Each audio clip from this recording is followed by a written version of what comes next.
Bayangin, wanita ini menghabisi nyawa orang tuanya dan bahkan dia tinggal selama 4 tahun. 4 tahun bareng sama mayat orang tuanya.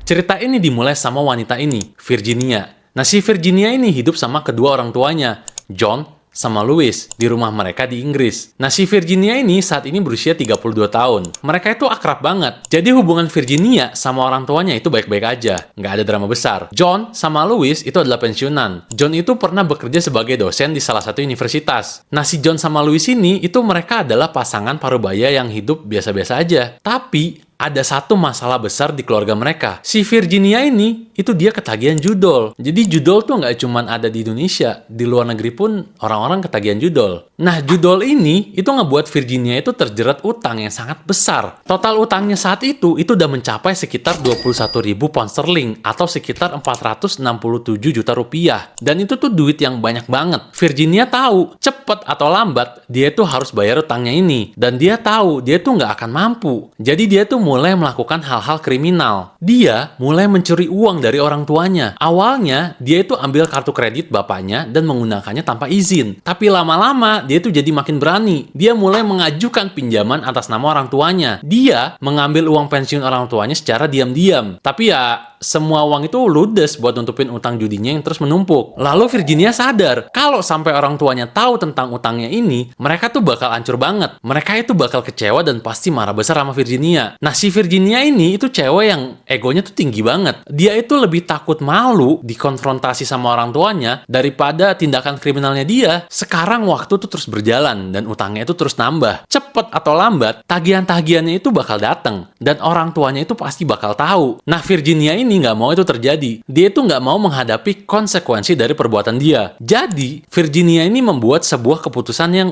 bener-bener gila. Sebenarnya Virginia ini punya pilihan yang bener ya. Dia itu bisa jujur aja dan ngakuin kecanduannya dan memohon bantuan orang tuanya. Ya, tapi enggak. Dia itu malah milih rencana lain. Dia milih rencana yang paling gila yang bisa dilakukan oleh seorang anak.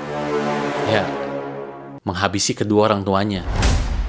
Pembunuhan yang dia rencanakan itu udah matang banget. Virginia itu udah mulai mengumpulkan obat-obatan dari berbagai sumber selama beberapa waktu. Dia juga membeli pisau dan peralatan lain untuk menjalankan rencananya. Nah, pembunuhannya ini terjadi pada Juni tahun 2019. Si Virginia memulai rencananya dengan ayahnya, John, yang saat itu usianya 70 tahun. Jadi rencananya adalah dia mengambil sejumlah besar obat yang udah dia kumpulkan dan menghancurkannya menjadi bubuk. Kemudian, dia itu memasukkan bubuk obat itu ke dalam minuman alkohol yang diminum sama ayahnya. Sederhana tapi mematikan. Lalu John meninggal karena keracunan obat tersebut. Namun, rencana Virginia ini sedikit meleset ketika giliran ibunya Louis yang berusia 71 tahun. Virginia itu memberikan dosis obat yang sama kepada Louis. Tapi dosis itu ternyata nggak cukup untuk menghabisi nyawanya Louis. Louis itu selamat dari upaya peracunan itu. Nah, Virginia ini nggak mau ambil resiko. Dia nggak mau rencana dia gagal. Jadi dia langsung mengambil palu dan memukuli ibunya sendiri. Dan nggak berhenti sampai situ. Si Virginia ini kemudian mengambil pisau dan ya, dia menusuk ibunya sampai ibunya meninggal.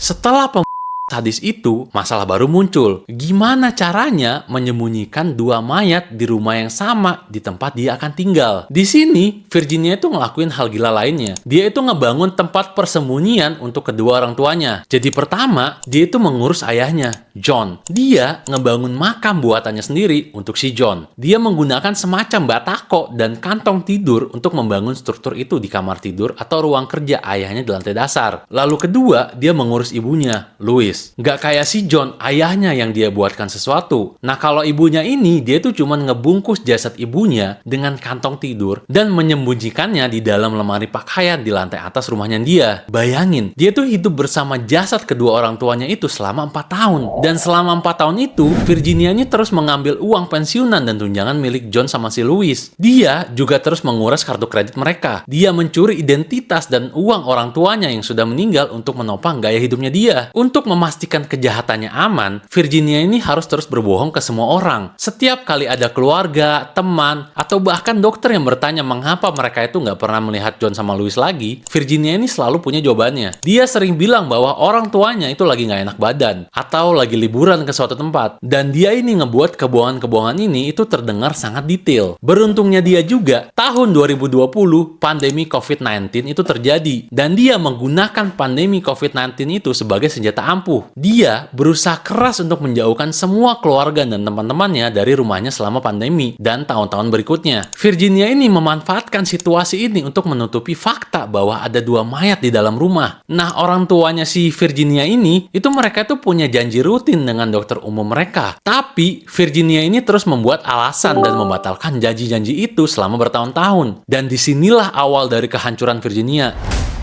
Gak ada kejahatan yang sempurna. Setelah 4 tahun penuh kebohongan, seseorang tuh akhirnya mulai curiga. Yang pertama curiga adalah dokter umumnya si John sama si Louis. Mereka itu udah terlalu sering ngebatalin janji ketemunya sama si dokter ini. Dan ketika ditelepon, yang angkat itu selalu Virginia. Dan si Virginia ini selalu memberikan alasan yang aneh-aneh. Jadi pada September 2023, si dokter ini menghubungi polisi. Mereka meminta polisi untuk melakukan pemeriksaan di rumah Virginia. Pada tanggal 13 September 2023, polisi pertama kali datang ke rumah Virginia. Si Virginia ini menyambut mereka, tetapi dia itu terus berbohong tentang keberadaan orang tuanya. Polisi yang datang pertama kali itu belum menemukan apa-apa, tapi mereka tuh udah sangat curiga. Lalu 2 hari kemudian, pada tanggal 15 September, polisi kembali lagi. Kali ini mereka itu datang dengan surat perintah pengecekan, dan mereka itu akhirnya memaksa masuk ke dalam rumah. Nah, ketika polisi berhasil masuk, mereka tuh langsung berhadapan dengan Virginia di hallway. Karena mayat-mayat itu udah ada di rumahnya selama 4 tahun, mayat-mayat itu tuh pasti mengeluarkan bau yang sangat-sangat busuk. Jadi polisi yang masuk itu bisa langsung nyium bau busuk itu. Dan di momen itulah Virginia itu sadar. Dia tuh udah nggak bisa ngelak lagi. Setelah 4 tahun berbohong, Virginia itu langsung menghentikan seluruh sandiwara itu. Dia itu langsung mengaku ke polisi saat itu juga.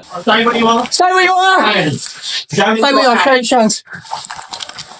Yeah. Jamaica. Yep. Jamaica. Oh. The time is 12.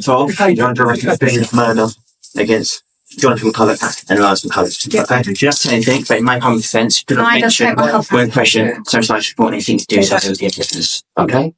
Dengan sangat santai dan dingin, dia itu memberitahu polisi di mana menemukan jasad orang tuanya. Virginia bilang gini, My dad's body's Right, okay. Yep, okay. Obviously I'll What about say, your mum? a little bit more complicated. So what, Thank you. where will we Hair find your bands mum? as well.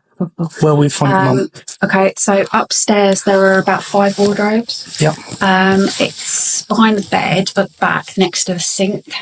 That's the second one. lalu dengan santainya menjelaskan bagaimana dia menghabisi ayahnya. Dia bilang dia menaruh obat di minumannya. Ada sekitar 2 atau 3 minuman yang dia beli. Lalu dia tuh bangun sekitar setengah jam lebih awal, sekitar pukul 6 pagi. Dia masuk ke kamarnya dan ayahnya udah nggak ada. I slipped a pile of those into his drink. There were about 2 or 3 drinks that I brought downstairs. And yeah, they were basically, he didn't drink all of them. He only drank probably about half of 2. But yeah, when I went in the morning, this was before my mother. When I went in the morning, early hours, I got up about half an hour early, about 6 o'clock in the morning. Came in and he was gone. Nah, yang lucunya, dia itu bahkan sampai menyemangati polisi yang nangkep dia. Karena polisi yang nangkep dia itu shock banget gara-gara apa yang dilakukan sama si Virginia ini. Cheer up, at least you caught the bad guy.